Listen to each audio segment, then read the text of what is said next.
Everybody. Welcome to the Rails board meeting for Friday, August 23rd, 2019. My name is Paul Mills. I am president of the Rails Board of Directors, and I call this meeting to order, as I stated, on Friday, August 23rd at 1:01 p.m. Emily, would you please call roll? Sure. Dave Barry. Sue Busenbark. Here. Michael Campbell. Here. Hallie Cox. Here. Selena Gomez-Belois. Hello. Here. Gwen Gregory. Here. Diane Hollister. Here. Jay Keston. Here. Sarah McCone Chase. Here. Paul Mills. Here. Scott Poynton. Here. Dee Reynolds. Here. Nadia Shake. Here. Thomas Stack. Here. All right. Thank you, ma'am. We now move on to recognition of guests and announcements. We'll do our guest introductions and public comments on each facility. Why don't we start here in Burr Ridge with our guests? Emily Feister, Rails. Jane Flass, Rails. Jim Krieger, Rails. Pam Slaughter, Rails. Diana Rush, Rails. Joe Philippek, Rails. Mary Witt, Rails. Deirdre Brennan, Rails. Wesley Smith, Rails. Brian Smith, Rails. I think that concludes our guests here at Burr Ridge. Do we have any public comment here in Burr Ridge? All right, hearing none, we will move on to, why don't we go to East Peoria? Do we have any guests in East Peoria? Hi, Kendall Orson, Rails, and welcome to our once and now again current small conference room. Good to see you, Kendall. Do we have any public comment in East Peoria? I'm comment free. All right, moving on to Coal Valley. No, don't see any? No guests? Any public comment? All right. Illinois State Library. Hi, everybody. This is Karen Egan at the State Library. No public comments, Paul. Thank you, Karen. Bolingbrook looks dark, so unless someone's sitting there in the dark, I don't see any guests. Probably no public comment in Bolingbrook. All right, do we on Zoom/the phone, do we have any guests there? And if so, any public comment? This is Dee Reynolds. Can you hear me? Yes, we can hear you. Can you? Yes, we can. All right, well, sounds like no guests, no public comment on Zoom/the phone. We now move on to the adoption of the agenda. May I have a motion and a second for the adoption of the agenda as presented? So moved. Thank you, Jay. Second. And a second from Sarah. Any further comment on the agenda? If not, all those in favor, please signify by saying aye. Aye. Aye. Opposed? The agenda is adopted as presented. We're now moving on to the approval of our board minutes, financial reports, and expenditures. The first set of minutes we have are the Rails board minutes of July 26, 2019, the orientation meeting. May I have a motion for approval of those minutes? So moved. Hallie moved. Do we have a second? Second. Second from Jay. Any conversation or changes to those minutes? If not, all those in favor, please signify by saying aye. Aye. Aye. Aye. Opposed? Those minutes are approved. We next move on to the Rails board meetings for the regular meeting of July 26th, 2019. May I have a motion for approval of those minutes? I'll make the motion. Thank you. Nadia. Michael and Nadia will give you the second for that. Any changes, additions, corrections to those sets of minutes? If not, all those in favor, please signify by saying aye. Aye. Aye. Aye. Opposed? The minutes are approved. All right, we are now up to Jim Krieger, who is going to give us the Rails financial reports and also expenditures. There's Jim. I know I saw him. Jim, you can even have a seat. You want to sit next to me? I will today. Please do, sir.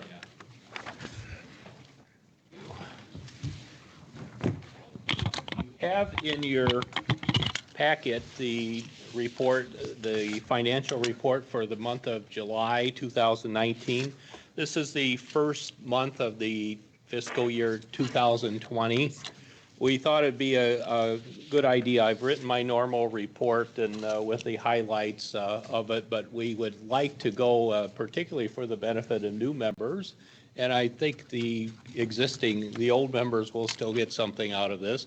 I'd like to go through the report in a little more detail and talk about the composition and actually what's in the report. So if you do have it in front of you, that would be good. If you don't, I do have an extra copy or two. Sounds like everybody's good. And I did code it such as A, B, and then when I refer to A within the report, there will be a report labeled A that you can go to. So the first thing I talk about is what reports are in here. And I've already, one change we have made, we used to have a total governmental report in there, which had a combination of the three major funds, the general fund, the special revenue, and the capital fund, but I never talked about it, and it was hard to follow anyway. So I've just eliminated that report, and we save a few pieces of paper on it, and we can go right into the fund reports. So the first thing I usually talk about is our cash position, and which is on number A, cash position of the general fund. And the main thing that we do on this report is tell you how long we can last and pay our operating expenses if we get no revenues, particularly from the state. And our current position is 16.1 months, so that's a year and a third. The board in the past has had a goal of 18 months cash position. It's gotten down to as low as 12, but we're inching up again. And what we do on this is we take our total cash and investments and we deduct what's in the special revenue and capital projects fund, and then we use the budget to project our monthly expenditures. And we do make one adjustment for taking out group purchasing, because those are automatically reimbursed, so they're not really a part of our operations. So it's 16.1 months. The next page, labeled B, on the first page we show 17.9 million of total cash, and Report B shows you where all this money is. It is primarily with the Hinsdale Bank and Trust, the Wintrust companies, 13.3 million in a money market fund. This is right at the bottom, 13,338,000, which is currently yielding 2.51%, which is a very good yield. Wintrust has gotten very aggressive on keeping up with the market, and in fact is paying more than Illinois Funds, which is our second largest depository, at 3.8 million. That's at the top of it. The second account is our checking account, and we try to keep as low as possible in that without bouncing any checks, and that doesn't pay anything. But the main places we keep our funds are with Hinsdale Money Market and the Illinois Funds. Going on, the next page is our statement of net assets for the various funds. I don't have those labeled, but it's your page right after the detail of the cash. And it shows the assets and liabilities. This is on the general fund.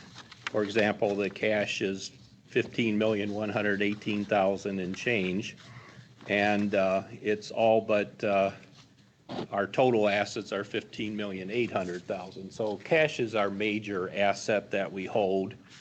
We have almost $500,000 in accounts receivable, which is a high number at this time of the year, but that's because we do our group, the bulk of our group purchases are done in July, and we bill the libraries for those purchases they make, and they typically pay us back within a month, so that number will dip quite a bit down. And then we show our liabilities, the largest of what's in the deferred revenue account. That is virtually all our activities on behalf to help CCS out with, we've been doing their overdrive billings, and we did all that in the month of July, and a lot of that has been collected also. And so that amount is actually held on their behalf. And then going on, we have a fund balance of $15,437,000, and what that is the beginning fund balance less how much our deficit was for the month in July, which I'll get to in a minute. And then the next two statements, the special revenue fund, that is a fund that accounts for grant revenues, special grant revenues that we get. We have two programs in that. One is Mark of Quality, which is about 30-some thousand every year. And then we have the L2 project, which is just kind of getting started. We haven't awarded that money, but we received our money for this grant, which is a 2-year grant, I believe. And so we have almost 170,000 in cash, but we call it deferred revenue because that money that we've received is to be applied to future expenses, and then as that's applied, that will come down. And then we have our capital projects fund, which is the next page. There was no activity in that this month, and we have $2,600,000 in that fund to apply for capital projects in the future. The project spending is primarily for automobiles or delivery fleet vehicles, actually, not automobiles, and major projects primarily at Burr Ridge. Then we get to the general fund statement. See, I haven't said too much about, everything here. We get to the general fund statement, which is labeled C, D, G, and F, because I referred to a few things I said in the report. But let me go through the top of it, the headings, and just explain what numbers are in those headings. So this is a statement of revenues and expenditures, our activities during the month and for the year to date. So the current period actual in this case is July. Next month it will be what happened in August. And then the year-to-date actual is the year-to-date. So next month it'll be a combination of July and August and so forth as we go through. And then the third column is the year-to-date budget for comparison, and then a variance from that. So the top line is the area and per capita grant. It shows that we received nothing in July, and the budget, which is a prorated, is $832,000. And I've made this point many times before. We have an annual, going through, we show the total budget, which is for the full fiscal year of $9,985,000, and the percent of total budget remaining, and that is the total budget less what's been received or spent that year as a percent of the total budget. So 100% of the grant budget is still to be received.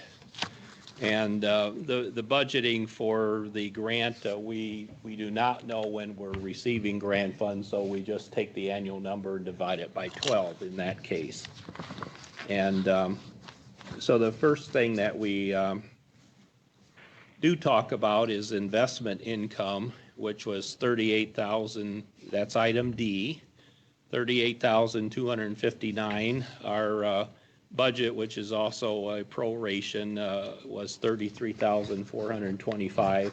So we are $4,834,000 to the good above budget. And that was primarily because we had more funds available than we thought we would have, because the interest rates have not gone up over our budget assumption. I usually refer to the total revenues in the in our report, which is item C, and that was 865,000, and it was well below our budget of 1,728,863,000. And if you look at the state grant, the area per capita was 832,000 of that 863,000 variance. And going further, now we get in and then we have quite a listing of the various types of expenditures. I usually talk about the total personnel expenditures, which are item H. In our budgeting of expenditures, we try to account for seasonal variations, and particularly on the like salaries. There will be 2 months of the year which will have 3 payrolls instead of 2. So we do not do a straight allocation among we account for 3 payrolls in the months that happens, so that as we go through the year and our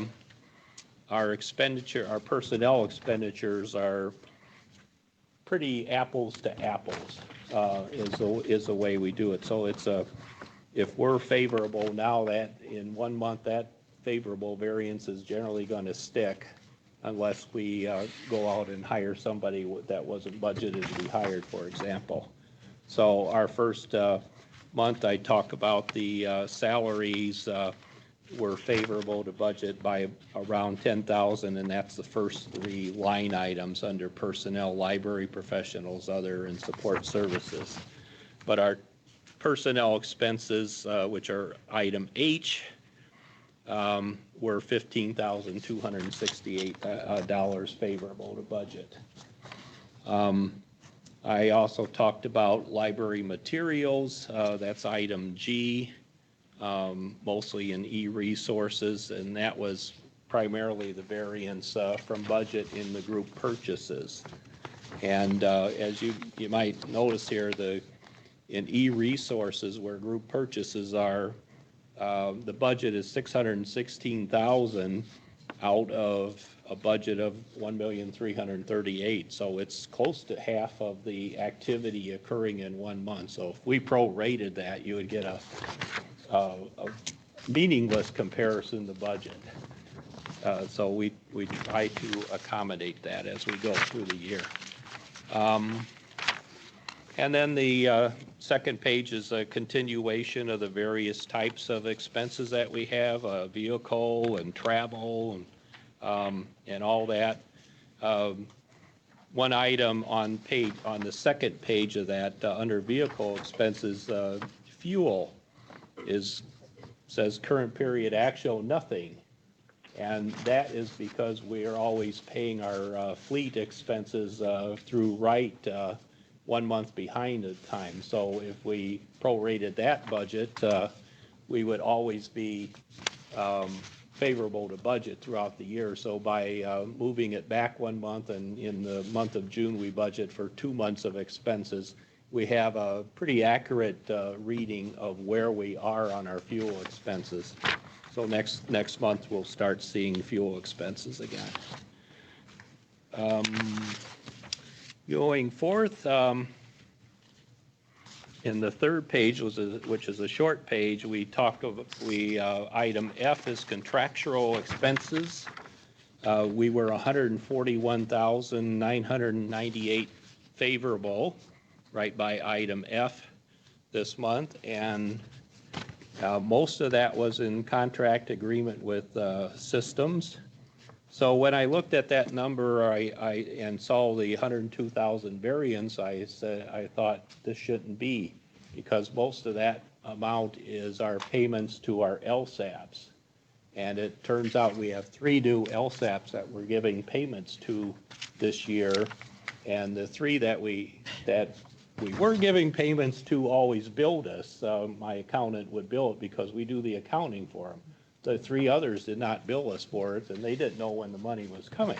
So that showed up as a variance there, and we questioned that, so we paid them last week. So that will get Friday. But that's one of the benefits of, having the budget and having the numbers in the right place. You will see major things like that, and we can correct them. And then finally, a number I always refer to is the total expenditures, which were general fund expenditures, which were $1,487,000, and we were $148,000 below budget, but about $70,000 of that was not paying the LSAPs, but others were amounts that will stick, primarily in the personnel. But as we go through, it becomes a more relevant number as we start catching up on expenditures. So going ahead, the next fund is the Special Revenue Fund. That's labeled I. There was no activity in that, and won't be for probably a couple months. Again, that's the Mark of Quality project. We get an annual grant from the state on that. We typically don't have those expenditures and revenues until the second half of the year. And then the L2 project, and we are evaluating a contractor, and that will start showing some expenditures, hopefully on that in a couple months.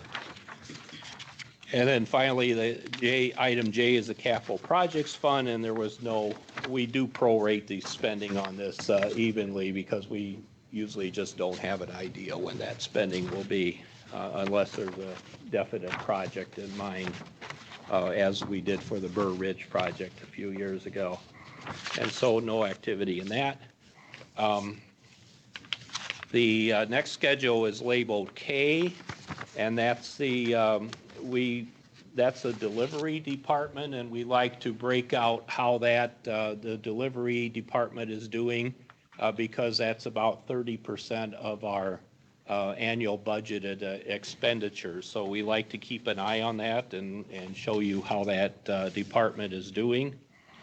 And for the first month, they were $50,000 under budget. Most of that is contractual services, and some of that will catch up as we get bills on that. And then item L is the LSAPs, which is our second largest major expenditure. And most of that is in the payments to the LSAPs, but we do have RSA where their employees are part of Rails and are budgeted as part of Rails. That's what all the salary expenses are, the personnel expenses, and a few other minor expenditures, but most of that is in the contract agreements with systems and member libraries, which was $1,136,000. And we also discovered that the report wasn't bringing forth the spending for those 3 new LSAPs, so we're going to fix that next month too. And any questions so far on this? And this is the financial report that I always talk about. Hey, Jim. Yes, sir. One quick question on the page J, as it's labeled, the Capital Projects Fund. I'm just curious because I assume it works differently than it does for like my public library. How is this fund funded? Like where did those we funded this fund a couple years ago when we had a lot of cash, and we decided, and we had no money in our capital projects fund, and we weren't really using it, and we decided to establish and use a capital projects fund, and we went through our past sales history of what we sold Geneva for, and Wheeling, and East Peoria, and we pooled the money from that. It was just over $4 million, and we made a transfer of $4 million from the general fund into the capital projects fund. Right. And then we haven't funded this since then, and we still have $2.6 million left in this fund. So it doesn't get an annual funding. We're just kind of running it down, and no annual surplus going into it or anything. It's just no, we don't make that transfer. There isn't any reason to until we. Sure. Yeah. It won't run out of money for quite a few years. We generally, yeah. Yeah, it's fine. Some of you were small. It sounds like- And I do, I do allocate all the investment income is going to the general fund. But if we, when the need arises, if we need to refund the capital projects fund, we would take funds out of the general fund. So do if that. there's a, if I understood what you just said properly, if there's a couple million, few million, whatever in that fund, There's 2 million, there's a fund balance now of $2,600,000. so that's not all of that money is allocated in the budget right here for the. Now, the budget is just the spending. You'll see what in the balance sheet which I showed earlier, that shows the cash balance that we have available to fund capital expenditures going forward, but it's certainly multi-year. This is just the capital spending budget for fiscal year 2020, which is $214,500, mostly in vehicles. Sure, yeah, all right, that makes sense. This is Dee Runnels. I have a couple of questions. On the fund that we were just talking about, did the Burr Ridge remodeling come out of that fund? Yes, it did. Yeah, the capital projects fund. Yes, we Yeah. did. Yeah, it came out of that fund. And then this one's probably sort of goofy, but on the Hinsdale Bank and the Illinois funds, are those accounts FDIC protected then? The Illinois funds is considered, no, it's not an FDIC, but it's considered a triple A type and rock solid, and we do not, and it's according to the Illinois Investment Act, we are allowed to invest in that because it is very, very safe. It's a money market type fund. And with the Hinsdale Bank, a portion of our funds are FDIC insured, and the remainder is collateralized, fully collateralized. Nice. And And when so that is, all our funds are protected against a loss of principal. when you say fully collateralized, like collateralized by what? By funds within Wintrust that they have, they can set aside funds that they have to be basically pledged against any losses that we may incur because of their going broke. But those funds are basically pledged as collateral. Is that collateralized at 105 or 110, Jim? 103, 103? yeah. Percent? Percent, sorry, yes, percent. And I receive a statement every month from them showing what amount is collateralized. The fact that a lot of that is collateralized makes the 2.51% even more impressive because they tend to give you a lower rate collateralized, so that's Yeah. better. Thank you. That was a very good question. Make sure that what we have is protected, and it is. The next report, so that's where my financial report concludes, and the board does not approve that report or anything because it's unaudited. And then if that's okay, we can then move to the next report, which is the approval of the expenditures. And you'll see that after all these financial reports I've gone through, it's titled Rails, Checks, and Vouchers from July 1st to July 31, 2009. And that's a alphabetical listing of the payments that we have made. And if we made more than one payment to a vendor, you'll see a total on the right. For Alpha Graphics, we made payments of $88.106, and then on the right side, after the 106, the bottom one is $194. So you can quickly see who we made major payments to during the month, and So, and on the second page, you'll see we made a payment to EBSCO Information Services of $443,730 net. And that's a huge, that's our largest group purchase that we do during the year. And we bill all the recipients of those services, and they repay us within a month or so. So our total, so this is a listing of all payments, including our payroll. And the total for the month was $1,752,017.46. And then as a sidelight, we also, in those payments is our credit card payment of $14,016.74, and we show you the detail of that too. And that's the payment to First National Bank of Omaha. It's towards the middle, but that's the detail of that. So do I have any questions on any of these payments? And we do a roll call vote to approve that. I'm doing all your job. It's perfectly fine. I'll move. I'll make the motion that we pay the bills. For July 2019. Second. Do we have a second from Jay? Do we? Thank you, Jim, for that very thorough report. Before we take the vote on the check voucher and register, are there any questions about it? If not, Emily, would you do a roll call vote, please? Sure. Sue Busenberg, Yes. Michael Campbell, Yes. Allie Cox. Yes. Linda Gomez Floyd, Yes. Gwen Gregory, Yes. Diane Hollister, Yes. Jay Clifton, Yes. Sarah McCone Chase, Yes. Paul Mills. Yes. Scott Poynton, Yes. Dee Runnels, Yes. Nadia Shake, Yes. Thomas Stack. Yes. Thank you. All right.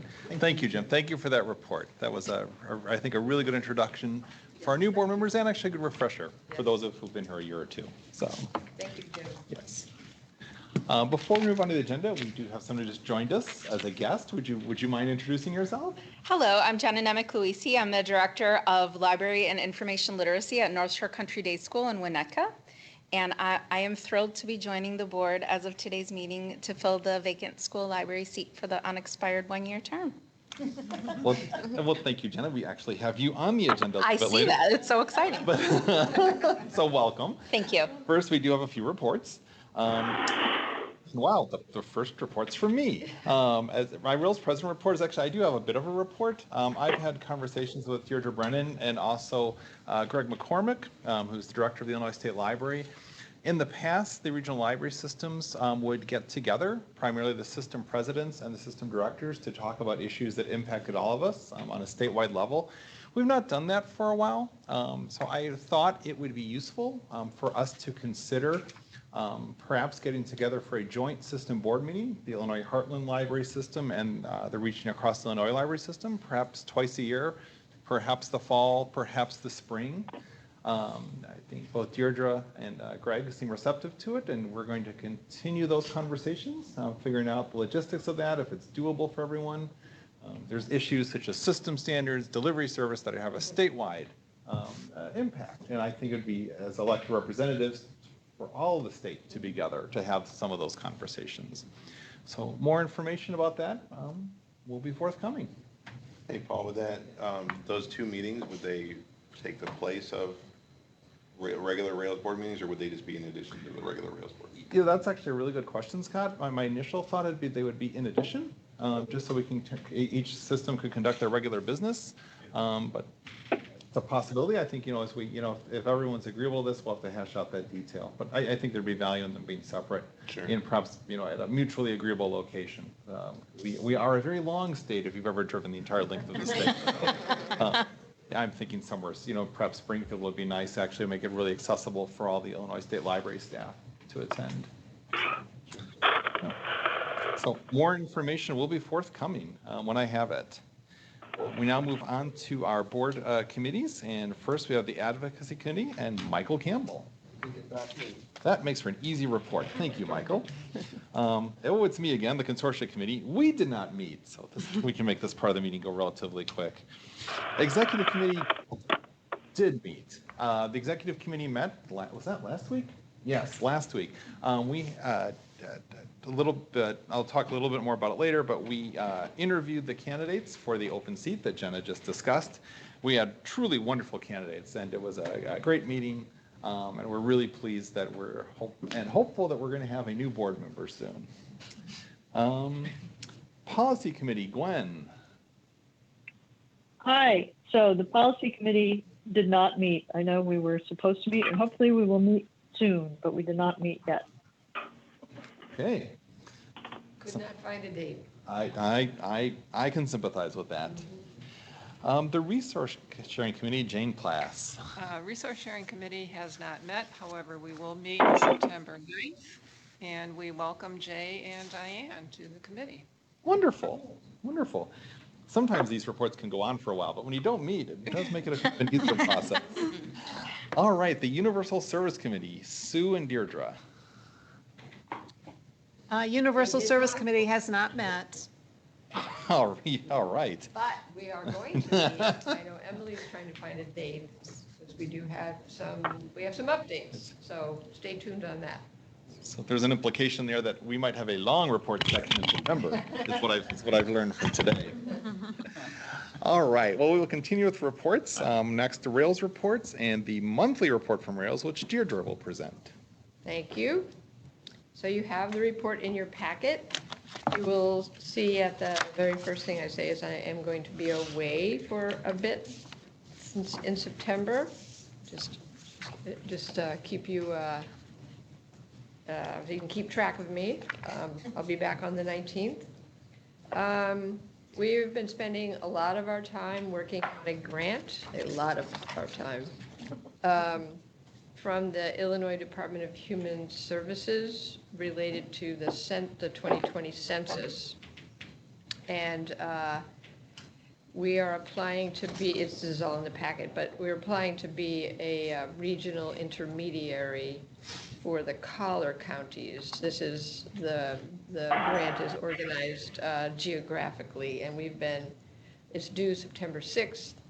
So we're working hard on all aspects of it, and the budget, the program, et cetera, and have had some meetings with libraries and county departments, as well as potential sub-recipients.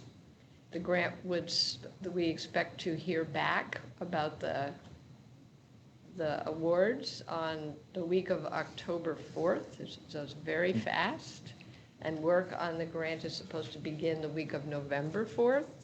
So it's all, I know, it's very aggressive, but, time is passing. So it's quite a project, but definitely worth doing. So. I have a quick question, Yes. if you don't mind. I've been asked to be on, the Kane County Law Library's been asked to be on a similar committee. Would that pose any conflict? Because we haven't met yet, I'm not quite sure. Have you been asked to be a sub-recipient? I'm not even sure of that. They just reached out, they're in the middle of writing the grant, they reached out and said, can we put your name on this? Would you be willing to help us out? And I said, sure, but I'm not quite sure what that's going to entail yet. I don't think it's a conflict. I don't know. I mean, I guess we could ask. Yeah, once I find out more, I'll definitely let you know. Okay. I've talked to two organizations, one today, one a couple weeks ago, that are also applying to be regional intermediaries for the collar counties. And it's been sort of a lightning storm of networking that's going on, because the Department of Human Services didn't initially tell anybody who else was doing what, because you can apply to be a subrecipient too, and then when the grants are awarded, pick or work on who you want to work with, I guess. Okay. So everybody's kind of casting around. They have now put out some survey information about who's applying to be what. But it's very confusing, and all three of the organizations, I mean, us included, have agreed that if we're going to put some similar language in all of our proposals saying, you know, we've reached out to all, I mean, we've reached out to counties and libraries, obviously.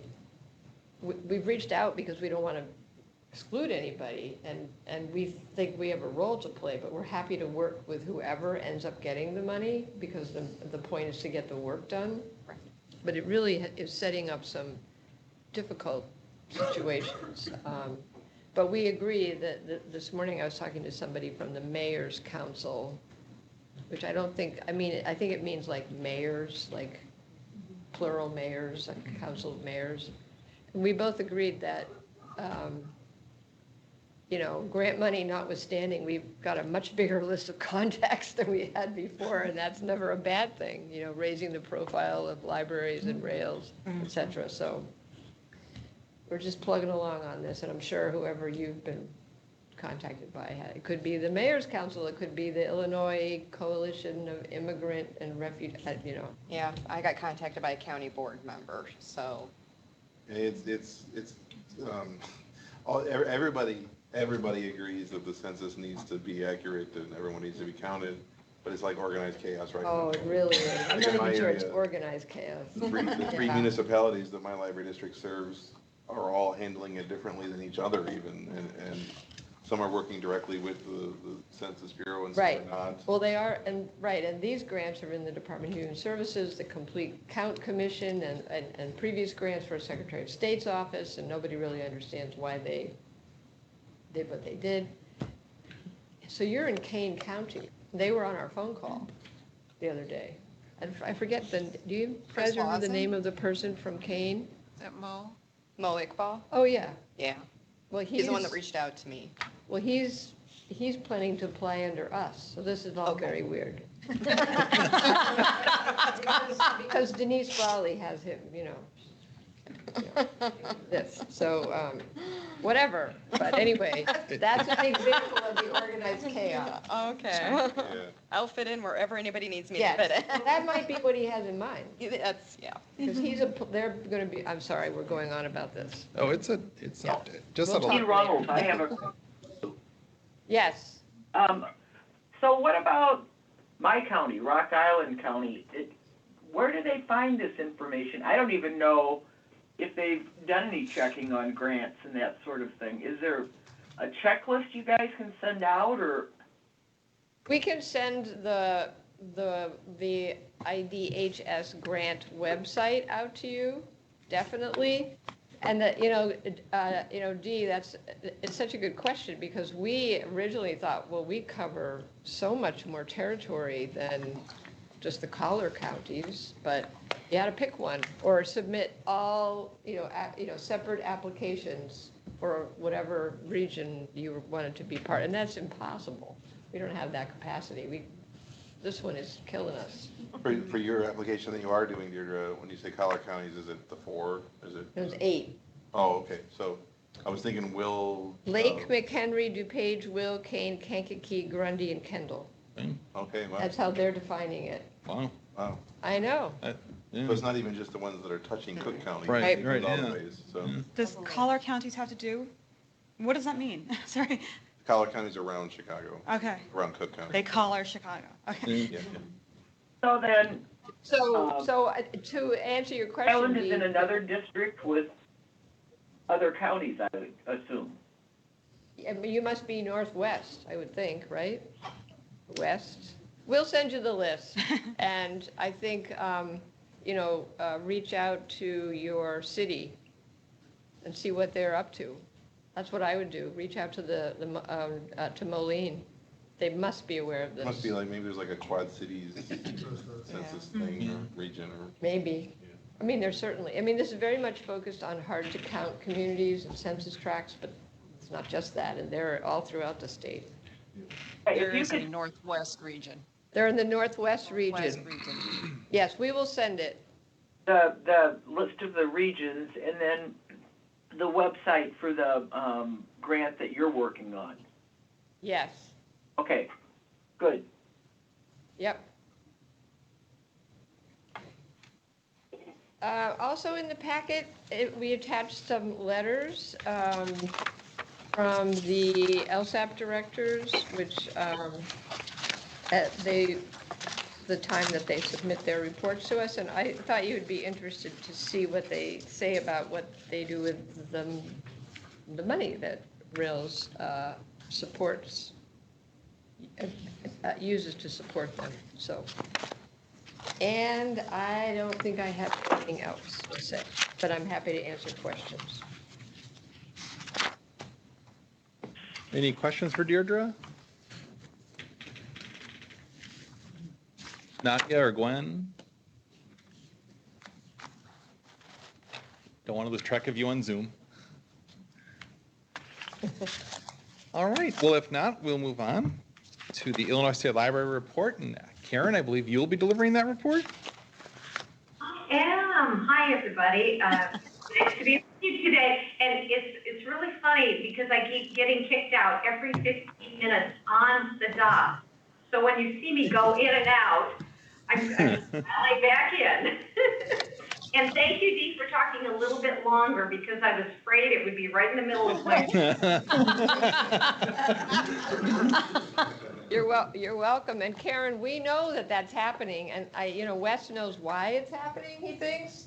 So I don't know if you want to talk later, but anyway. No, I have this wonderful cheat sheet that says push call, push recent, hit redial. Okay. Easy fix. So at the state library, one of the things we have been doing is going through Illinois library laws and looking at everything that the state librarian or the state library is responsible to do. It has been an incredible exercise doing this that has been multi-departments going through saying, for example, the state librarian shall make annual grants to do XYZ, or the state librarian shall collect, or the state librarian shall appoint. And us going back and saying, we collect this in the IFLAR. This is done through through this grant program, and just tracking what it says in statute to what we are actually doing. We're going to attack the rules next, which would be real interesting. But it has been an incredibly good review of the statute for us and making sure that everything we do is grounded in law, which is what we're supposed to be doing. Couple of things, I just want to piggyback on what Paul said real quickly about the joint systems reports. We have reached out to Heartland, and I believe they are going to discuss it at their board meeting next week. And so we should have an answer and be able to move forward with something, hopefully, after they meet next week with the Joint Systems Board meeting. Let's hope.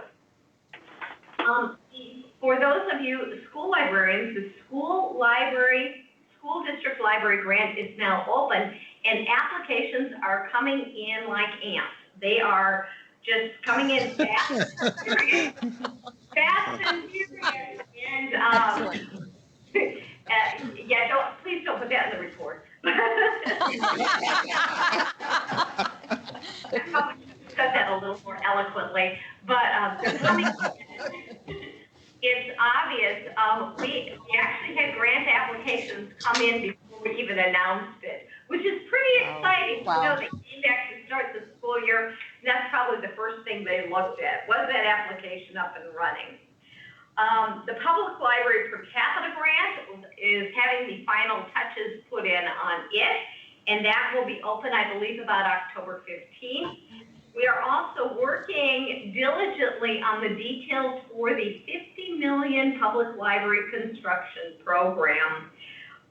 The money comes through the governor's office, and so we want to make sure to find out when that money is actually going to be released for us to be able to use. And so Greg is working with the governor's office to, iron out the details on that as well. We are currently winding down fiscal year 2019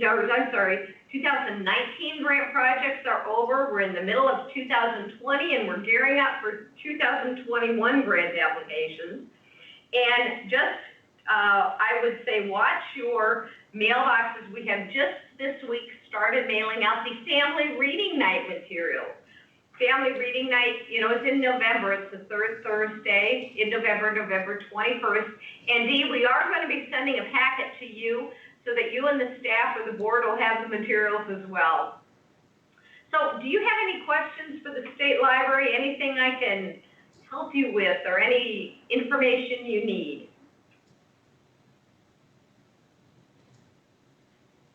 Any questions for Karen? If not, we're always here. We're only a phone call away with anything you need. Thank you, Paul. Thank you, board members. Thank you, Karen. And thank you for reaching out to Heartland. I really think this is a wonderful opportunity for us to better serve the entire state. So I am looking forward to hearing what the Heartland board discusses. Me too. All right. We are moving on to new business, and this is the selection and possible swearing in of board member for the school library seat. We should, we try not to be presumptive in these things. Jenna might look and say, I don't want anything to do with these people. So as I mentioned already, the executive committee, actually, we did receive 7 very qualified candidates for this, for the open school seat, which I thought was fabulous. The executive committee chose 3 for phone interviews, and Jenna Anemek-Luisi was chosen unanimously to fill the school board seat vacancy. Jenna would be completing the term of Christine Barr, which expires on June 30th, 2020. If she chooses, and if Jenna is accepted, she would be eligible to run again in the election in 2020 for a 3-year term, if she so chooses. So that being said, and Jenna is still sitting here, so I'm assuming that means she's interested in still being with us. May I have a motion to accept the recommendation of the executive committee to appoint Jenna Anemek-Luisi to fill the school board seat of Christine Barr? So moved. Thank you, Sarah. Oh, It's my Nadia. Nadia? Nadia seconded. Any other conversation about that? It's your last chance, Jenna. Just I'm good. all those in favor, please signify by saying aye. Aye. Opposed? Aye. All right, accepted. Jenna, would you mind coming up here? We need to swear you in, ma'am.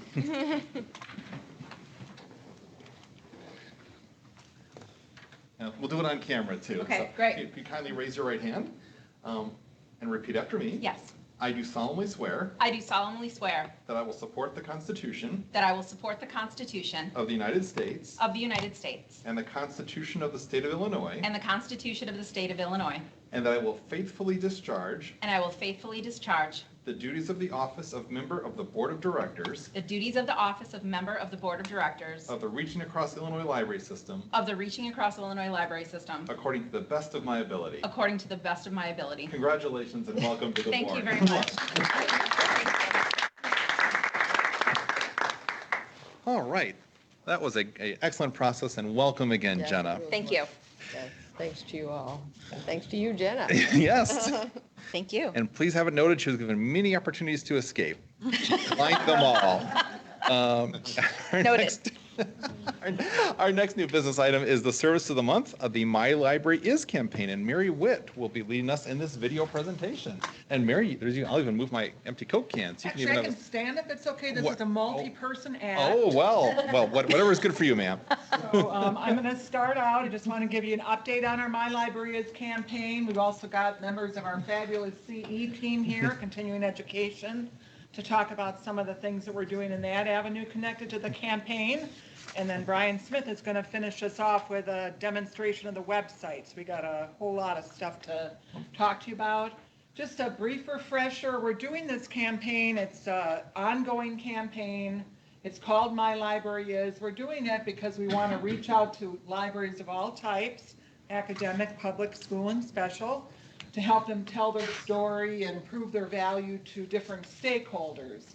And a stakeholder could be anything from a current customer, a potential customer, administrator, legislator, colleague, depending on your type of library. We're calling it My Library Is because that's the way that a lot of people or library staff would start out talking about their library, as in, my library is wonderful, or my library is an essential part of the community. Let me tell you why.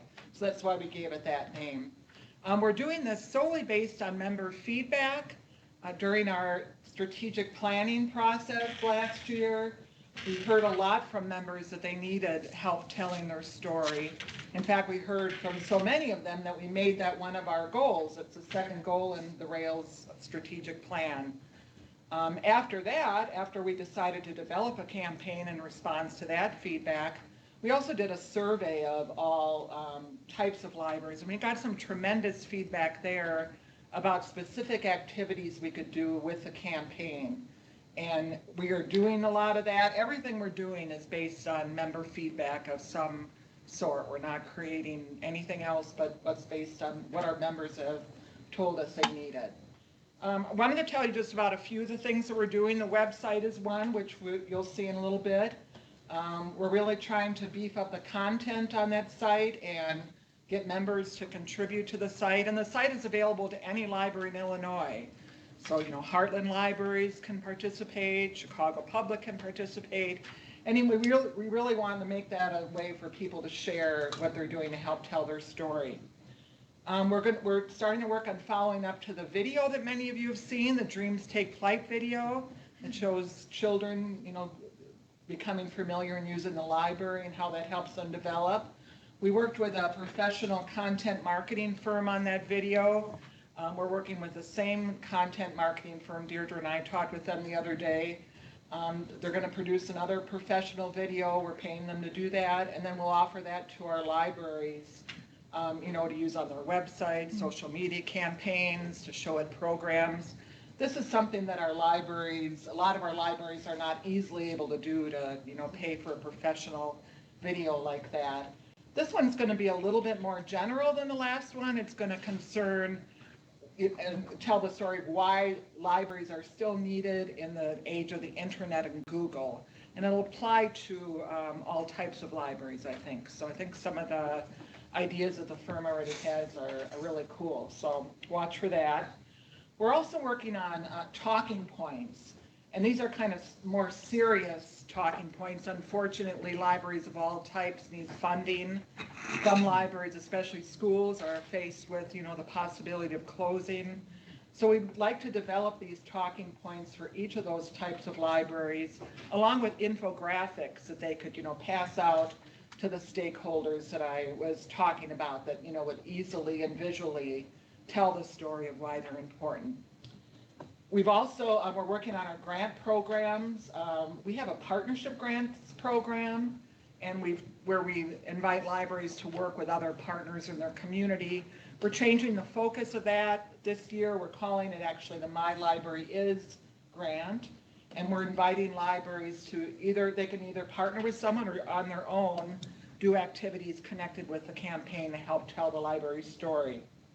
We're doing a lot of networking activities with all types of libraries. This is one of the things that they told us in that survey I told you about, that they wanted opportunities to talk to people from their type of library about things that they were doing to tell their story and show their value.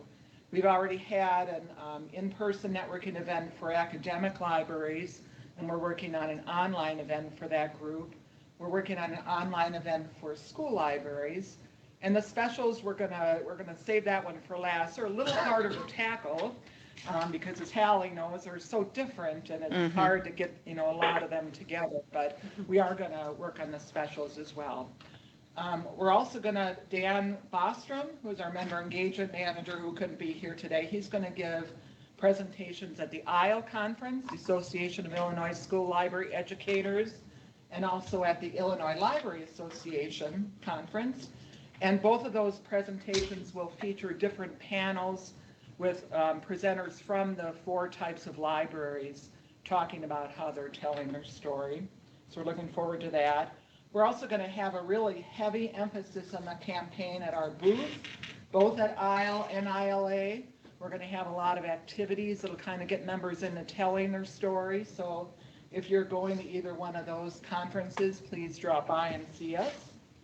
We're also beefing up our social, trying to say that, I can't even say it once, let alone 10 times, social sharing on our social media sites. We're trying to get out the word about the campaign, trying to get libraries to share what they're doing. So those are a few of the things we're doing. Is there any question about anything I've said so far before we turn it over to the CE portion? You have an opportunity at the end. Okay, I'm gonna have Joe Philippak and Good afternoon, everyone. So I'm Joe. I'm the Director of CE Consulting, and while we will continue, obviously, to do CE that is general in nature, that is on topics like trustee training, census training, the regular kind of management training we do, we are making a concerted effort to kind of offer a lot of training around this campaign. One of the ways, and Mary alluded to this with the grant, some of you know that we really for 3 or 4 years now offer CE event grants to networking groups, to individual libraries, and even groups of libraries to support training that they want to sort of organize and execute, but need funding for that.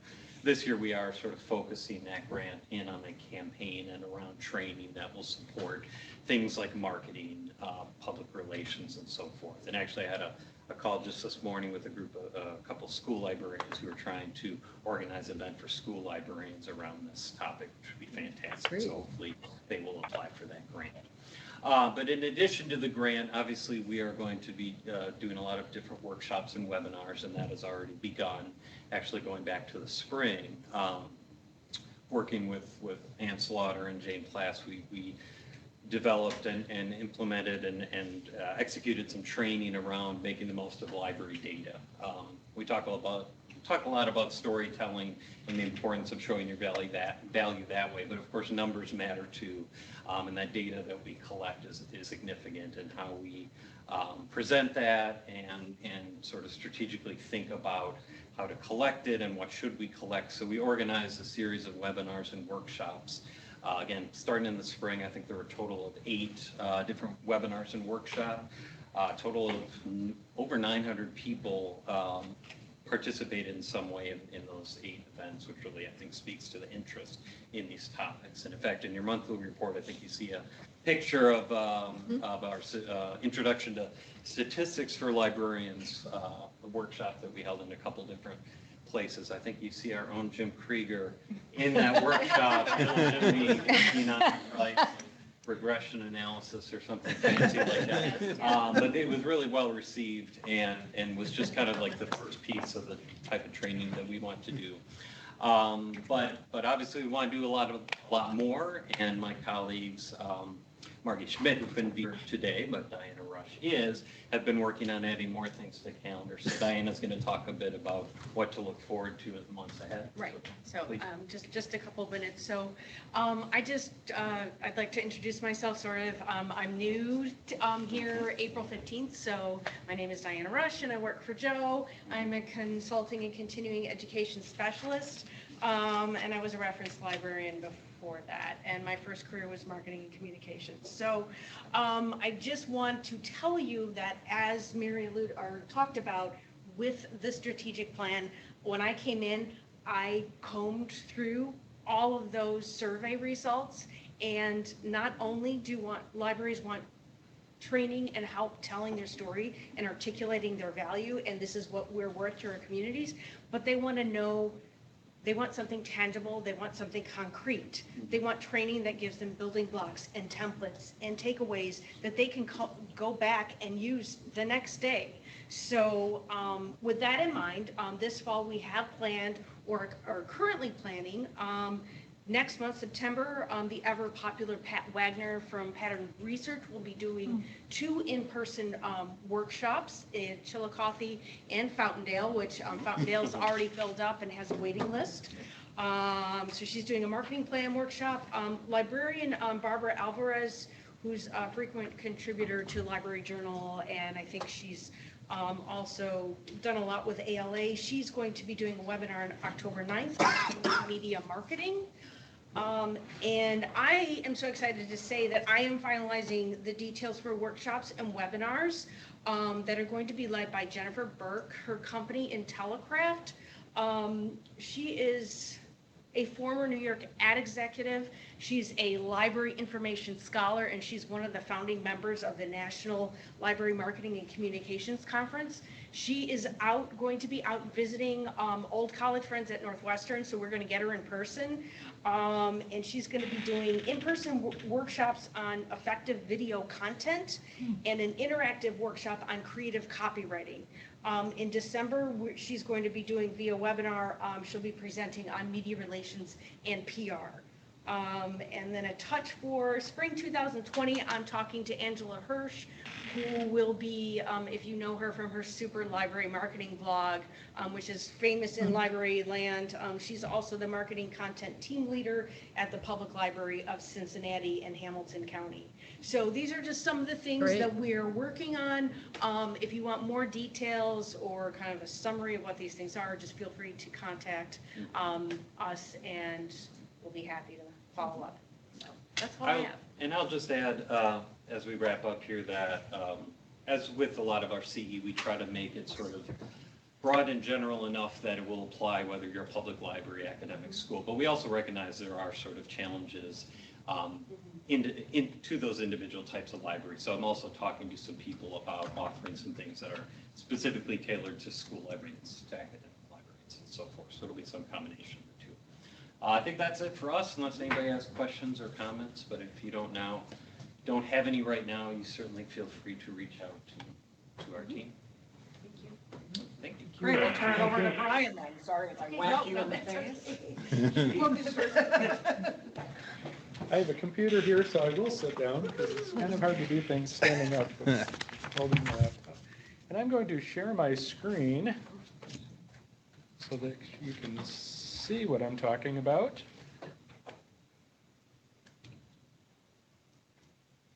It should be popping up. Yeah. Can everybody at the other locations see the My Library Is site? Yes.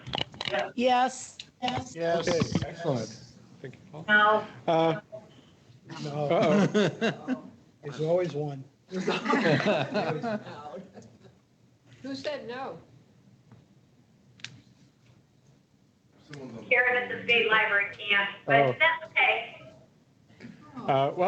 You can pull it up if you do have a computer that you can get on the web. The website's at www.mylibraryis.org. And this is the website that we built connected with the project. We are using this website. We want to use it as a means for folks at our libraries to both learn and to share. And in the spirit of learning, we do have links for training for the upcoming training events that Diana and Joe talked about, as well as recordings of past continuing education events that we've had here. Also included with the recordings, there are other organizations who've done webinars that they've recorded that are useful for our campaign. So we link to those as well. There is a tab in the menu that's labeled Get Started, and again, this is another aspect of the learning part of the website where Rails staff, we've curated resources online that libraries can use to help get started with figuring out how they want to be telling their stories. So under Get Started, we have talking points about the value of libraries, library value calculators, and how they might be used for communicating the library's message. We also have resources that are specifically for each type of library. There's a lot under public libraries. There's some under academic and schools. There's some under special libraries. So we have resources that are specifically aimed at each type of library to help get your message across. The big part of the website is Sharing Showcase. As Diane mentioned, that libraries, they want something concrete that they can use. And so we have the Sharing Showcase as an area where libraries can contribute things that they have developed and used in telling their own library stories that other libraries can steal. Ideas worth stealing. It's something way I always like to refer to it. One part of this is we have an area specifically for library stories, and here is something that even library patrons can be encouraged to submit stories about how the library has affected their lives and made their lives better. So we have a number of stories that there are a couple that members of the public have submitted and others that library staff have submitted about here's something really great about my library. Coincidentally, the name My Library Is not only refers to how library employees think of their library, that, oh, my library does this, but also the library patrons, library visitors. I think of the library in my town, oh, this is my library. And we want people to think of it that way. And so other specific things that we posted in here, or that libraries, different libraries have posted, an area for marketing plans, so that if your library is going to be developing a new marketing plan, then you have some examples from other libraries to look at and get us from. Part of the Sharing Showcase, we've been coordinating with the Illinois Library Association's marketing forum, because the goals of this campaign are very similar to what they do, and we don't want to both be doing the same work and putting the same work in. The ILA Marketing Forum has a Dropbox where they encourage members to share marketing plans and other materials, and they said, oh yeah, whatever in there we can use in here as well. So we are sharing things with them too. There are a number of videos that libraries have made, because videos are a great way of a great method of storytelling. So a number of libraries have submitted videos that they've put on their website or put on YouTube that say something great about going on at their libraries. We also have our own Dreams Take Flight video on there.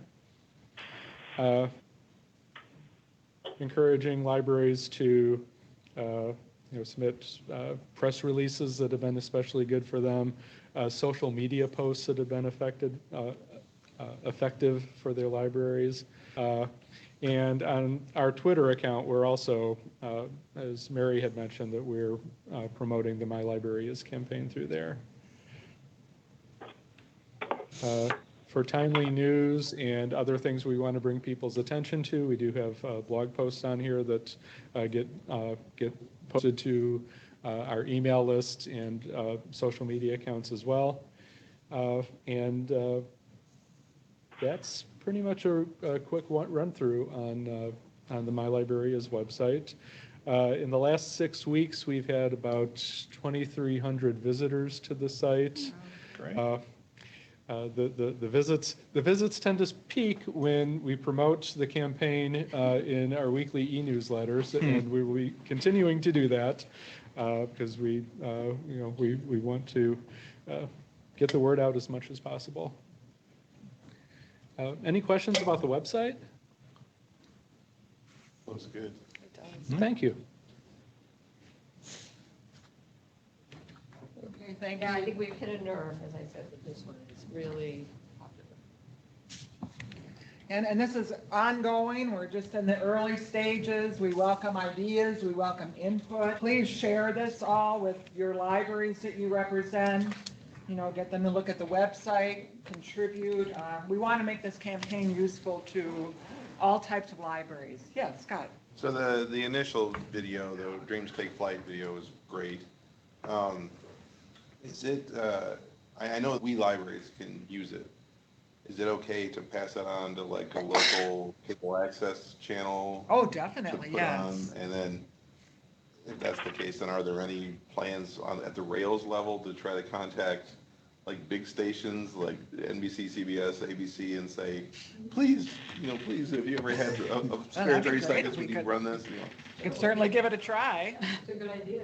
I mean, I think it would have more impact if it was like a regional or a statewide organization contacted them versus Mhm. individual libraries, because if any one of us contacts them, they look at a map and go, you're 1% of our viewership, Right. like, get out of here. Right. But if you pick them, you're representing their entire viewership or Yeah, whatever. very good idea. Yeah. Good idea. Yeah, but please share that video with anybody and everybody. We want to get the word out. We will pursue that. That's a great idea. Cool. Any other questions about anything or suggestions or input or feedback?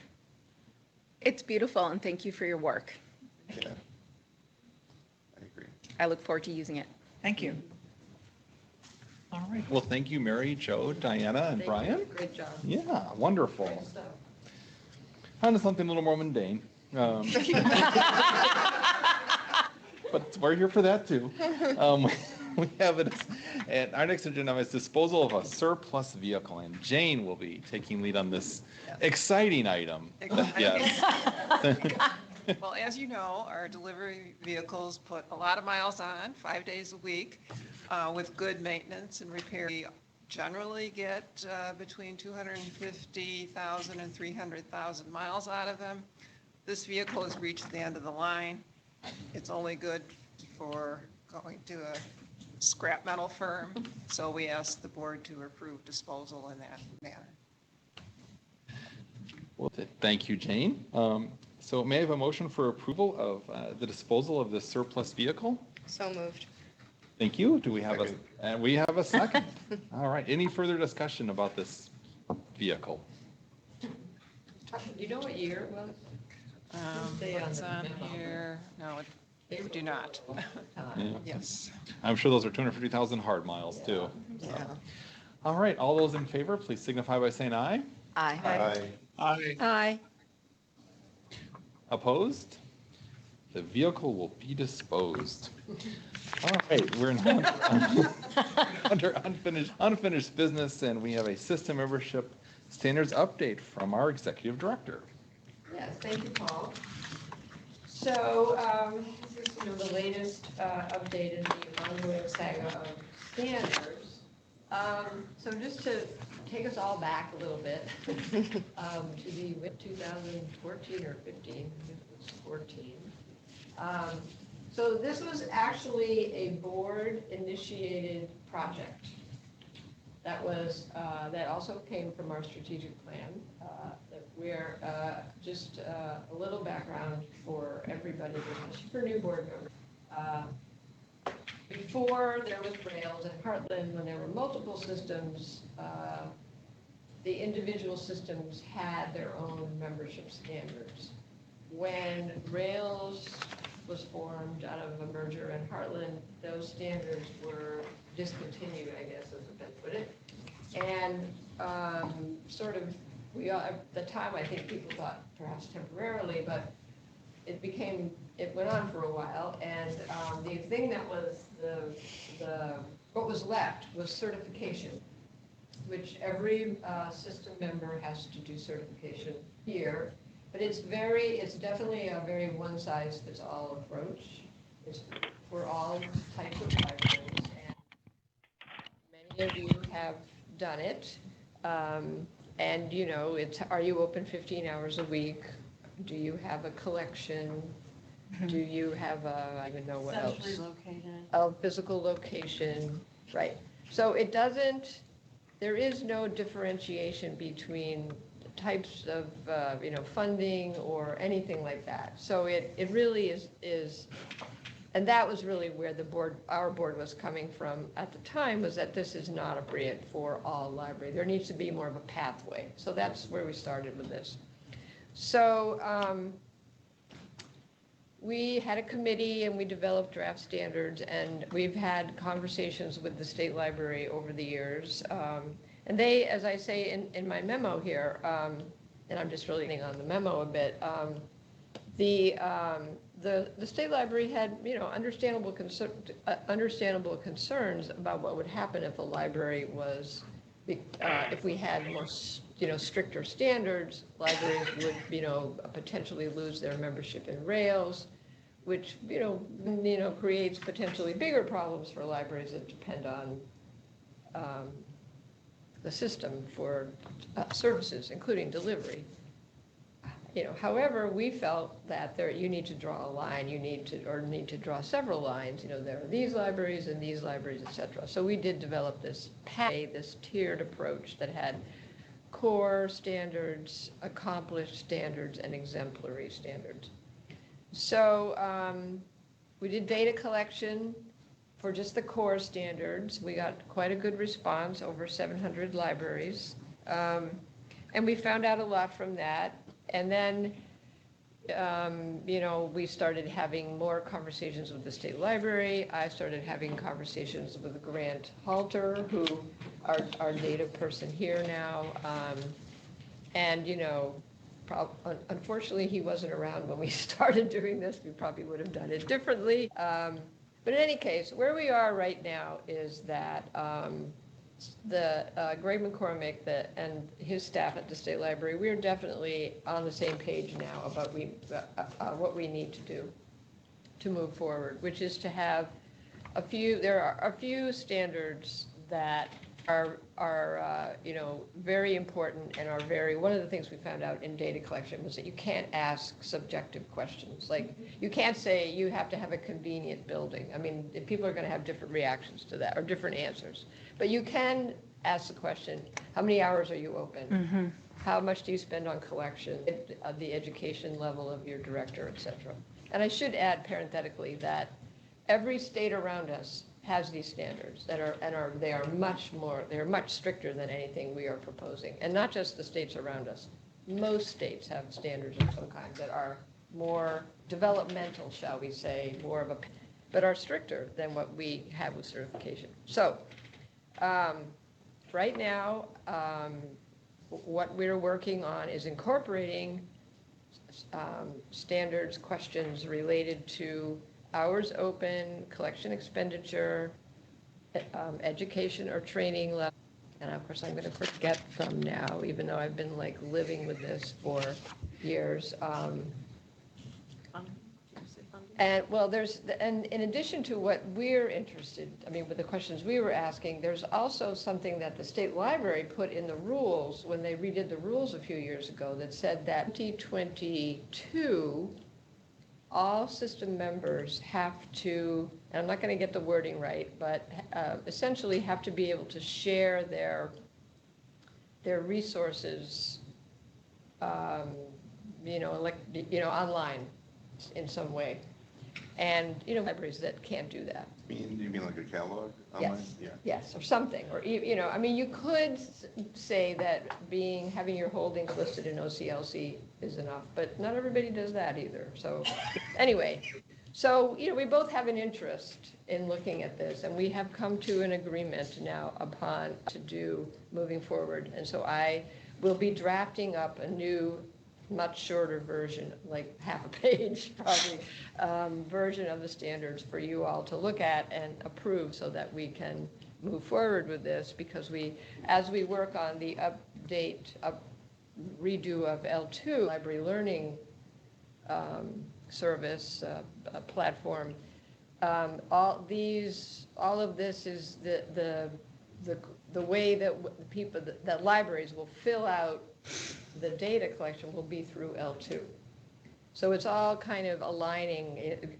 Greg and I were saying it's actually kind of frightening, that was the word he used, how, in a good way, how it's all kind of lining up, that we've reached agreement, that ILA just redid its standards, that that L2 is being upgraded, et cetera, et cetera. So that's just an update on where we're at, and that you're going to be hearing more, and that the path has been rather curvy and a few right and left turns, but it's all good. And I think it's going to be very good for libraries. And, we really also want to provide some best practice documents. We say that it's important for libraries to spend this much or this many hours. Why? Libraries need to be able to tell that story related to that. Why do they need money to do that? So it's all kind of coming together that way. Questions? Is there going to be any option, maybe even later, about professional development criteria? You mean, I think, again, a lot of the standards in other states have that requirement, that library directors at least, In sometimes. the state of Indiana, it's any professional staff up, so. Exactly, I mean- Basically, your circulation clerks don't have to have anything. Right, but. Anybody that's even semi-professional has to have certifications within a 3 to 5 year period. Also true in Iowa.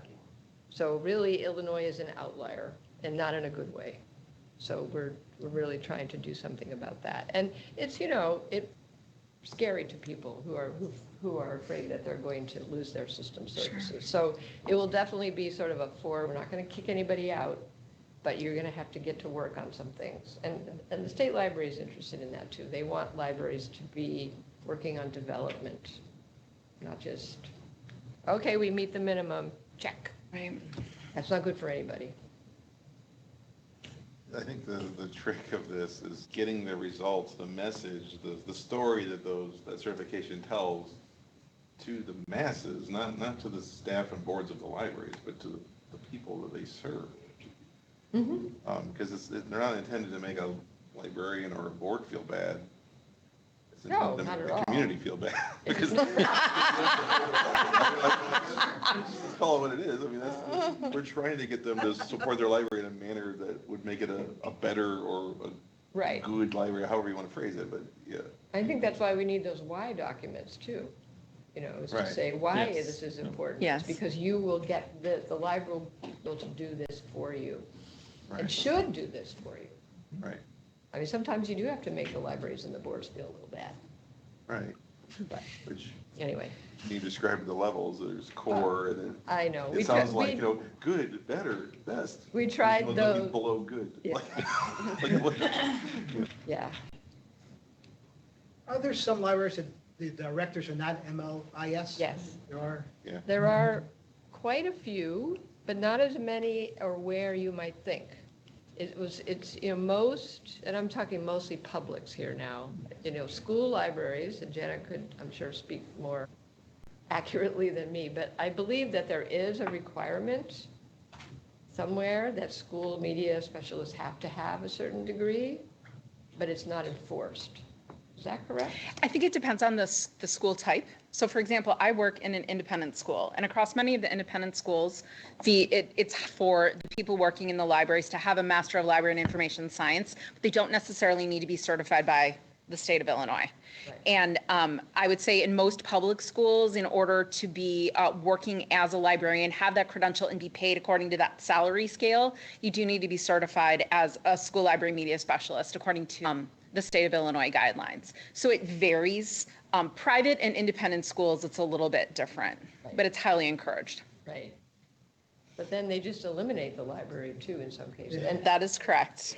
And I think it depends on high school versus elementary as well. So in public libraries, anyway, most communities over 15,000 population, the directors have an MLS or are in the process of getting one.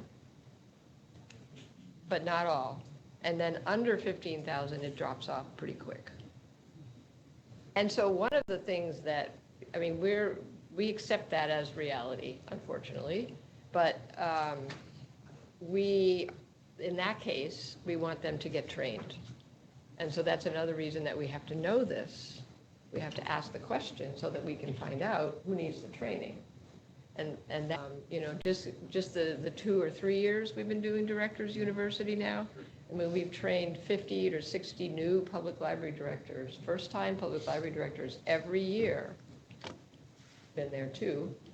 And you know how much it means to them. I think they come in thinking, oh, well, but then realize how much they've learned and are scared by what they didn't know before about, as I say, how they could go to jail. We don't want them to go to jail. We don't want the boards to go to jail. Thank you. So that's it. That's the update for now. We'll bring you something next month. Thank you, Deirdre. Yep. Thank you. We now move on to item 10, board development. Bless you.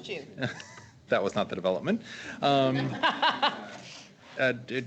Depressing topic, actually. And I will just read the title, and that should be depressing enough, but troubling trends in ebook access for libraries, and that is once again Deirdre. Yes, I'll keep talking for a bit.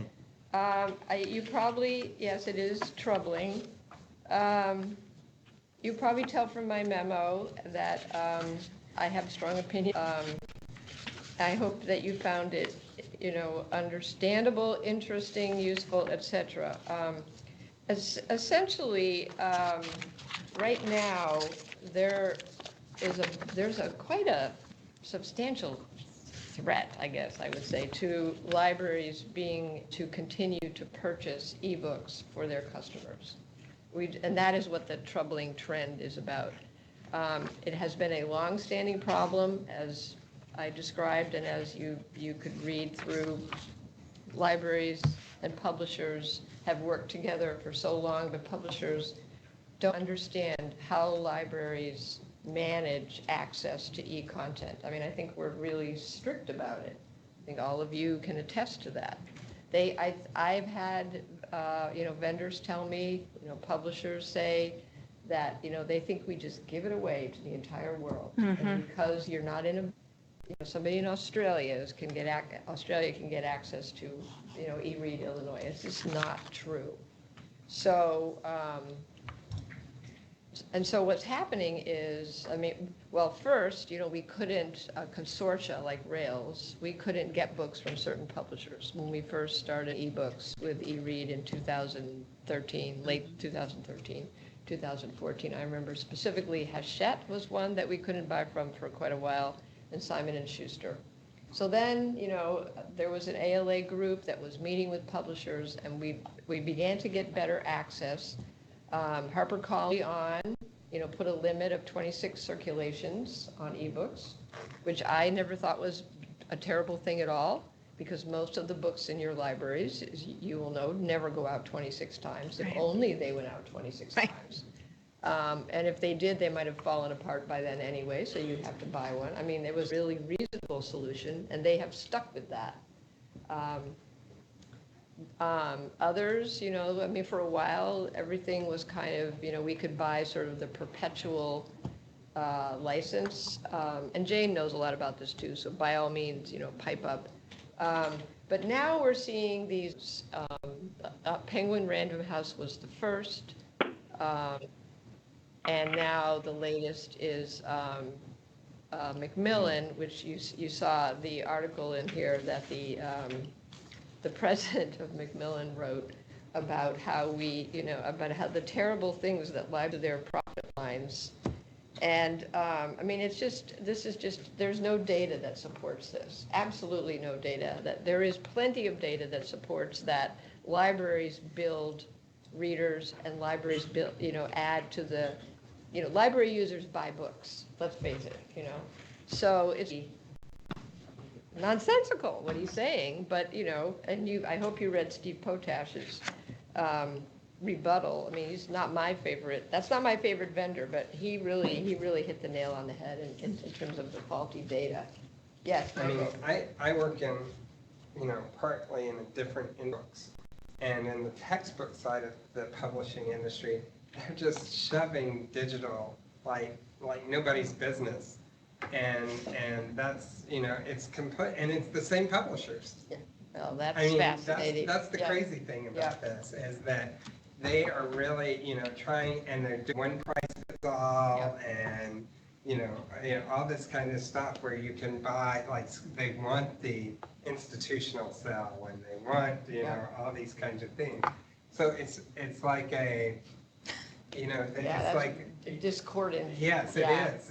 For the businesses on this, it's an easy kind of thing on this, and so I'm not sure that they really. It's these people. They're not understanding the strategy behind this. I don't think. That's fascinating. Yeah. When I read through it, and I might have missed it, I didn't see the conversation about how libraries teach people how to use the devices. No, there was no conversation about that. And yeah. So, I'm wondering, as they apply pressure to us libraries on the content side, our libraries then, shifting back money into print, which they still benefit from, downside for them when they do this to us, if we're gonna spend our budgets anyways. Well, that's kind of it, I mean, the libraries are talking about boycotts. I mean, how are you gonna boycott? I mean, who's gonna suffer from that? Your Patrons. Your patrons, and who's gonna get blamed? You. Right. So, I mean, I agree with it in principle, but it's not realistic to think that would happen. And, really, I think it's Amazon that's the problem. And I mean, I use Amazon. I buy books from Amazon. I buy lots of things from Amazon, but they have, they sell books so cheaply. I mean, they are terrified of that. And to see that Dean Koontz, who is a major, longtime, huge, big bestseller author, to leave his longtime publisher and go to Amazon, I mean, that must have sent shockwaves. So I don't know. There is nothing that, we're not asking you to take any action. This is, strictly a conversation because I think, everybody, I'm sure a lot of you are aware of this, but I think you definitely need to be aware of the risks that this poses to libraries being able to meet the new needs. On a whole, what is the usage, are the digital usage rates going up? I would imagine so. I haven't seen data lately about that. Well, the consortium that Paul and I's libraries are in, they're going up, but they're not, going up 20% a month or some crazy thing, and it's not. Yeah, I know, that's what I would say. I mean, I see it on the school level, and it's not going up. No, it is going up, but it's not at the rate Yeah, that it's people not, think. right. I have an anecdote where when I used to sit at the reference desk, if I found a textbook or any book in the catalog and I showed a student a copy of an ebook copy, and they used to always say, "Oh, I just want the print." And then the last time I was doing reference, which was a couple of years ago now, I said, there's a print copy and there's an ebook copy, and the student was like, "Oh, absolutely, you got the ebook copy." So, that was the first time that had ever been said to me. Mm-hmm. Last year, someone from Anderson's bookstore Yeah. prefaced it by saying that books are still outstanding more so than the digital. So I was happy to hear that. Yes. So a mountain out of a molehill at one level, and Well, that's probably true. There's no question that Steve Potash, as president of Overdrive, is terrified about this because this is his whole business. Right. You're right, libraries at least have another line of business. We have print. I tend to view all challenges like this as an advocacy opportunity. And I think that there is an extraordinary opportunity that we have as library professionals and library advocates to respond to this in an advocacy-minded way. And I'm wondering, as we're collecting our stories, from how much we could leverage the stories that we're collecting about how our patrons, about how our librarians, how everyone in libraries is relying upon their libraries for access to ebooks. I would invite anyone from Macmillan to come to my school on the days that I do my Access 360 trainings, and students see, holds there are for this book, I'm never going to get it.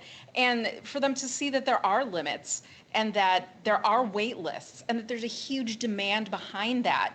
And the number of times students come to me and say, "Mrs. Luisi, I forgot my Access 360 password, we're going on a car trip, and this is always a lifesaver for me."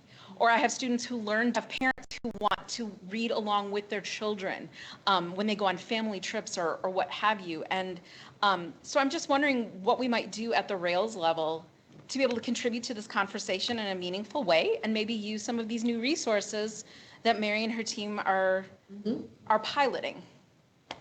Be able to help with that. I think we'll talk with Jane, maybe we'll talk with Layla and with Anna about that. And I think also we have meetings coming up with Baker and Taylor reps, the Access 360 vendor. It's obviously in their interest to assist with this as well. Maybe some, marketing materials related to what you're saying. And I agree, I think having those and, you know, maybe the ALA should invite those folks from these different companies to take a tour and show these, you know, executives exactly what's going on and show that their fears are unfounded. And Yep. Do you know, or is it known in the library side of the world? You know, this whole, whatever, an ebook can be checked out 26 times and then poof, it disappears and you have to rebuy it. Is that the same standard when, because, you know, if you buy the $119 a year Prime membership, you get unlimited reading on any device. So they're supplying massive amounts of e-books in that pipeline. Are they every 26 times having I to? think that's just for libraries. So HarperCollins is not applying that same thing to Amazon, who obviously buys more e-content from them than all the libraries combined, probably. Yep. I doubt it. That's I mean, amazing. Amazon's in, I mean, they're, I don't know exactly what they're in business for, but they don't seem to, they seem willing to spend money to get rid of any kind of competition, right? Sure, right. But I mean, if I went on to Amazon right now and I purchased an e-book, some of the money that I'm giving Amazon, presumably they paid one of the publishing houses. And the authors. And, right, and the publishing houses pay the authors. But what I'm saying is if I just buy this, Yeah, I know, Amazon, yeah, I know. pull down any unlimited. amount of ebooks I want to for the next year without paying any more money. So One either of our- Amazon's still paying those publishing houses each time I do that, or they're not. And I think that's where the crux lies. So Marshall, not Marshall, Mitchell, who is a board founder, our other vendor, he thinks that, what is that, Kindle Unlimited, right? Is that what it's called? He thinks that is going to kill ebook lending in libraries, and including Overdrive. That's his prediction for the future. It took me a while to understand that, but I know what you're saying. Yeah, I mean, the last few years, just pounding my head against the wall of referenda in my library district, one of, you know, some avid readers and previous hardcore library supporters have said to me is, with my $119 a year membership with Amazon, I can read any book I want to, ebook I want to. Well, Free unlimited reading on any device.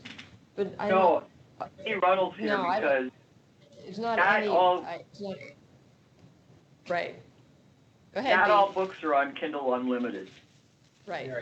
Not everything is on unlimited. It's limited. That like, Yeah.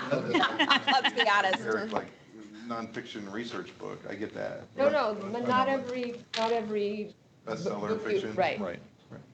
But I I'm doubt sure that you- that they're, Gopher story Expanded on Kindle Unlimited. Like the big new book Unlimited. not yet. I don't know that I've ever seen him hit Kindle Unlimited. Yeah, there's definitely, they're managing that, yeah, Channel. that would definitely kill, yeah. But that's Mitchell's prediction, that's the, get rid of that kind of competition. You know, Deirdre, is there, you hear so many different pieces about the book ecosystem. You know, ebooks aside, you know, there's articles saying that, you know, the number of independent bookstores that have opened in the United States have increased recently.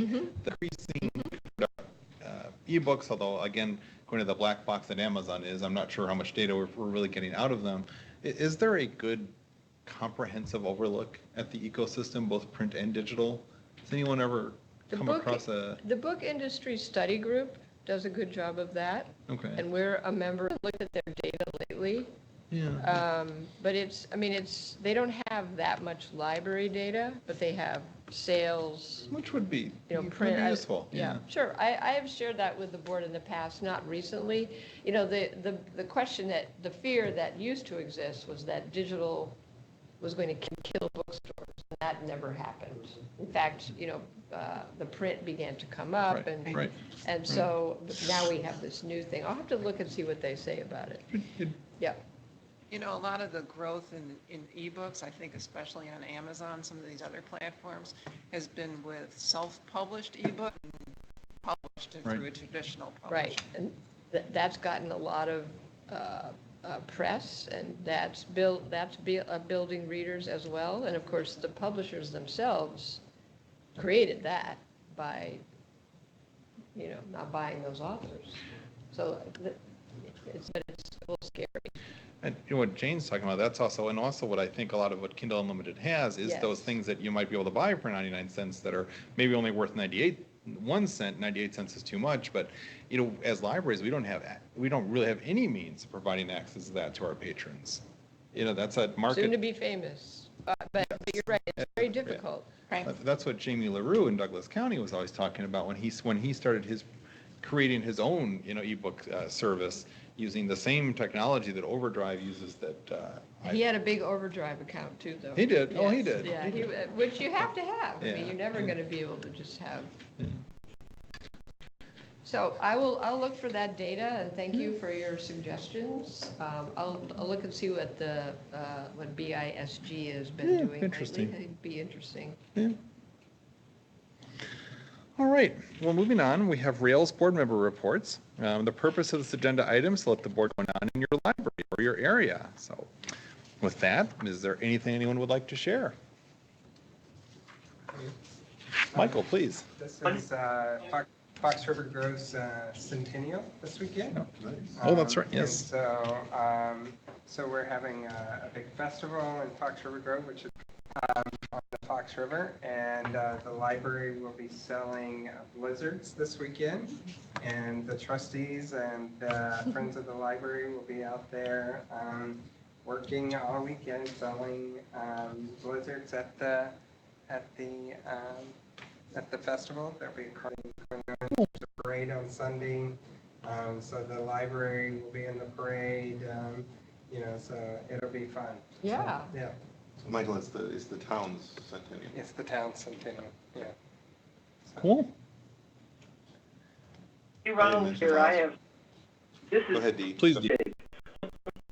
on Monday, September 9th, coming at the Moline Public Library is Rebecca Mackay, who wrote the great that is Beavers. Yep. Pulitzer 2019 Pulitzer finalist. Books I've ever read. And this is like huge that we got this author to come to our library. That's great. It's That is great. free. It's free? Yes. It's really exciting. Awesome, Dee. Two Please. things. So it was yesterday, but, and I'm sure you may have seen the email, the Waukegan Ray Bradbury sculpture was dedicated yesterday, unveiled and dedicated. It's very dramatic. We had the Waukegan Symphony playing various pieces related to Star Wars music, which was really funny. I had pictures because when it was draped in the light, it looked very much like Darth Vader. It was great. We had Captain James Lovell there, which I Wow. have pictures of. So I encourage Wow. you to go. I'm sure it'll be up on the website soon, but definitely our Facebook page has a number. I heard the news I know the news made it out there. I heard it got onto the news. It may be on the radio. This is ALA. It made it to ALA? ALA Direct, yeah. Oh, okay, cool. Oh, yeah, they already got the picture up. Look at that, it's on ALA Direct. That's fast. All the landscaping is being redone, the whole front facade of the library. If you don't get a chance to come and see it, please do, or check out the pictures there. Jay was there, we threw a good party. The only other thing I want to mention, just in relation to the census, I've already talked to Dee a lot about this. We did get one of the census grants here in the state, and I lost it, my swag. Your bag? No, it wasn't blue bag. Just in case, I'm not going to hand it out. You can take what you want, but we have part of our grant is handing stuff out. We did hand this out last night, so we have various church fans. So if you're looking for ideas of things to do, I'm going to put that in the empty space. You want to help me? We have. So I just put one on my phone. I can't stop touching it. I have magnet clips, Post-it notes. Oh, magnet clips. I know everybody loves it. This will just be. I have pens and I did not bring lots of bags slides for everybody, but, so these are things that we're giving out at various community organizations, events. They're not things that we're handing out at the desk at the library. They're meant for outreach. Sure. So we did have somebody, I have my census engagement specialist was out there last night talking to sort of the engagement work starts now. That was sort of the kickoff for us in there. So you're welcome to take these if you need ideas or just want to share. You're welcome to have them. There's more stuff in there, yeah. There's more stuff. Here you go, Paul. Any magnet clips? Thank you, There's more magnet Oh, clips in wow. there. Favorites. Please. This is Nadia. Someone save me a pop socket. I love those things. We'll send you something. Will you get me? Do we have any other board member reports? Oh, I had mentioned last month, I think it was the day after our meeting last month was our big Comicopoulos event. It was our Yes. 5-year, and we nearly doubled in size. you- Oh, wow. okay. Awesome. So Yeah. all that extra marketing really, Right. Wow. We had a huge infusion of money from the city of Lockport to help market the event, and that really paid off. We went from under 2,000 attendees. So it was a big day. And then our next Saturday, October 19th, is the White Oak Author Fest. It's our Crest Hill branch. I think that's in its 3rd year. And it's a kind of a local author fest. There's around 50 authors coming throughout the library. But this is the cool part. Our keynote speaker is Jeff Mudgett. He is an author in his own right. For those of you that read Devil in the White City, H.H. Holmes is his grandfather. oh my Oh. goodness. And so he writes, he was like horrified to learn of his own family tree. Yeah. So he's written this book,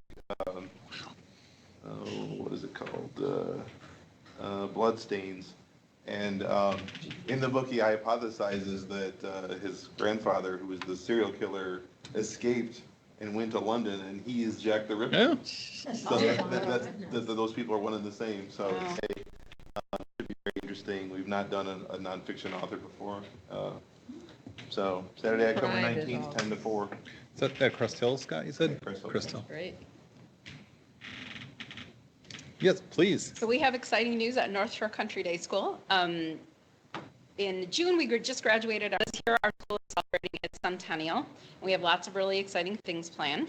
One exciting thing that happened before we graduated our 100th class, I was explaining to Paul when I was being interviewed for this position, our school library flooded to complete devastation on February 1st. So it was right around the time of the polar vortex. A frozen pipe in the Science Center burst, and it was raining from the ceiling, and we had to strip out everything.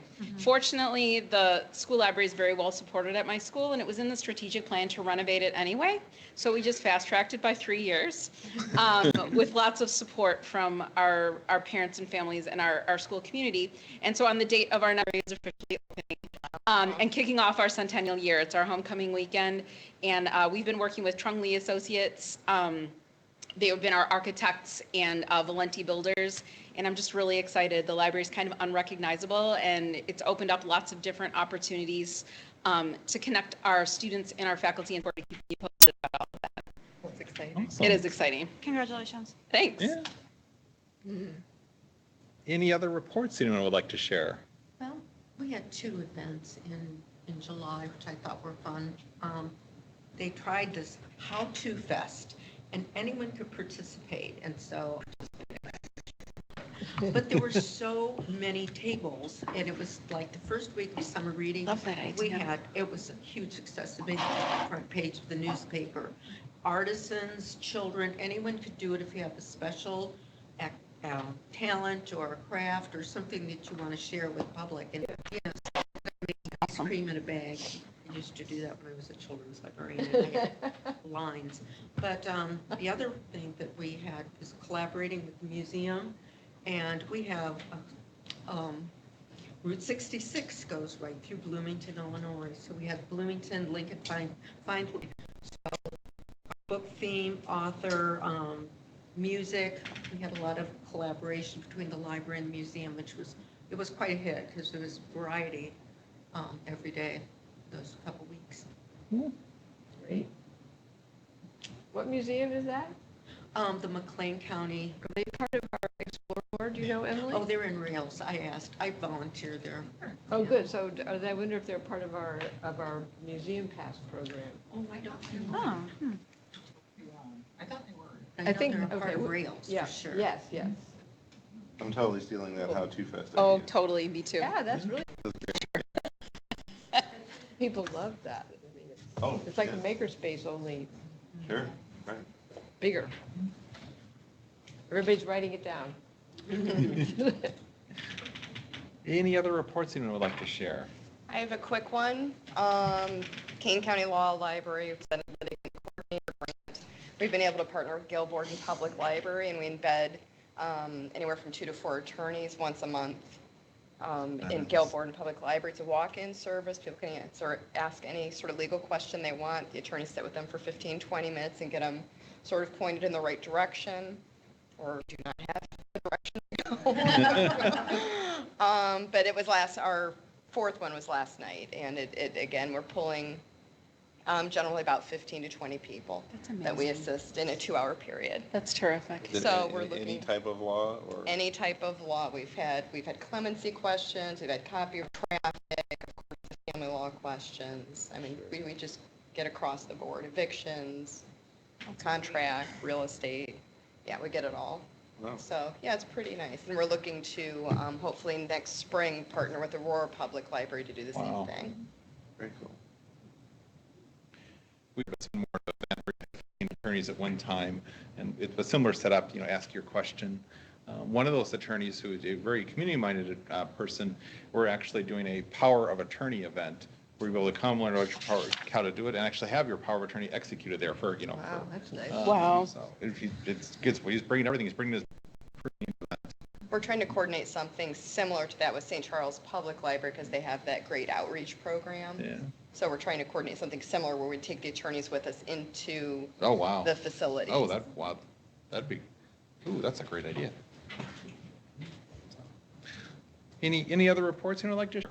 Libraries seem to be cool things. All right, we're on to agenda building for the next Rails board meeting.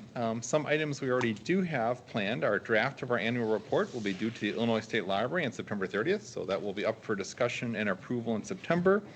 And actually, Jim will be back with a friend for the review and a report. Yes.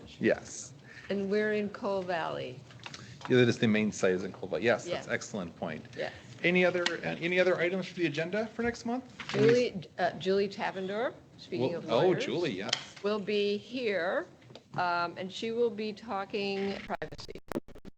We had said we might do that this month. Yes. But then I thought, there's going to be questions that I won't be able to answer, and she can.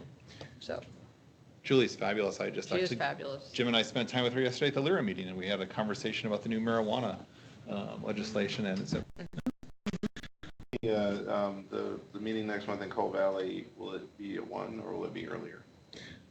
Will be at 1. it is scheduled for 1. Okay. Yeah. Perfect. And I'm available to carpool, Scott, if you're looking for a carpool.